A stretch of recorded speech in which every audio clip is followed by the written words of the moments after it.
પવિત્ર દિવસ, મંગલ દિવસ, શુભ દિવસ, કલ્યાણકારી દિવસ. આવા પવિત્ર દિવસ, કલ્યાણકારી દિવસે આપ સૌ ભોલાનાથ ભગવાનના દરબારમાં પહોંચ્યા છો.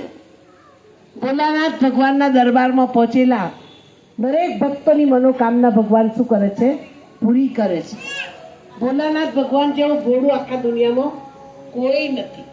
સૌથી ભોળામાં ભોળા ભગવાન હોય તો કોણ છે? શિવ બાબા છે. અને એ શિવ બાબા વર્તમાન સમયે લાખો કરોડો આત્માઓને સુખ, શાંતિ, પ્રેમ, આનંદ, પવિત્રતા અને સત્ય ગીતા જ્ઞાન આપે છે. તો આપ સૌ પણ સત્ય ગીતા જ્ઞાનને પ્રાપ્ત કરી આપના જીવનને આદર્શ બનાવો, ઉચ્ચ બનાવો, શ્રેષ્ઠ બનાવો.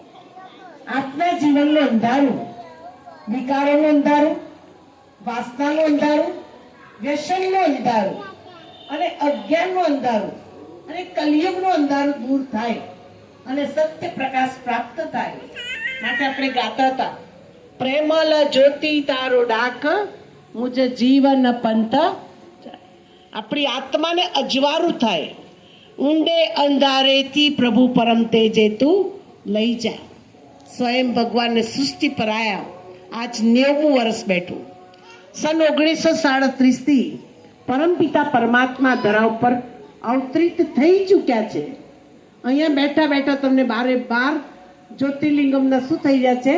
દર્શન થઈ ગયા. આપણે કેટલા બધા ભાગ્યશાળી છે વસ્તુવાળા. અને સામે બેઠેલા બધા ભક્ત આત્માઓ પણ બહુ ભાગ્યશાળી. લોકો કેટલી તપસ્યા કરે, કેટલી મહેનત કરે તો 12 જ્યોતિર્લિંગમના શું થાય? દર્શન થાય. આપણને ઘર બેઠે ભગવાન મળી ગયા અને ઘર બેઠે બધા દર્શન થઈ રહ્યા છે. તો દર્શન કરીને આપણું જીવન દર્શનીય મૂર્ત બનાવવાનું છે. આપણે પૂજનીય બનવાનું છે.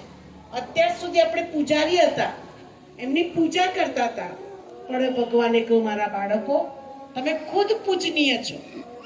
ભારતના 33 કરોડ દેવતાઓનું ગાયન તમારું ગાયન છે.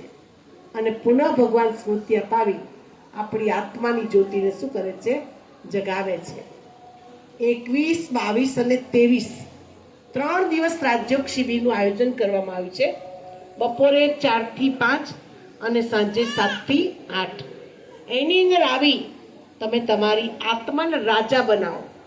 કેમ કે રાજયોગ એટલે શું? રાજાઓના રાજા બનવાનો યોગ. જ્યોતિષ શાસ્ત્ર એવું કહે છે કે જેના હથેળીમાં રાજયોગ હોય ને એ માલ થઈ જાય.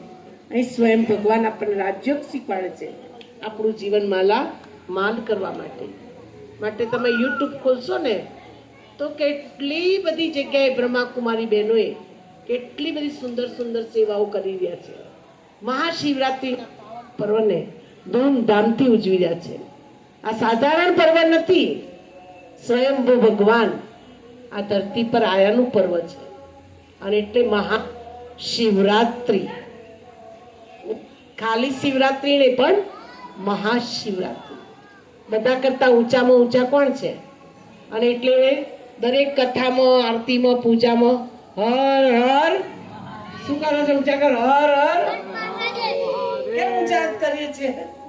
કેમ કે ભગવાન ઊંચામાં ઊંચા છે. અમારા તેજલબેન વિડીયો રિપીટ કરે છે.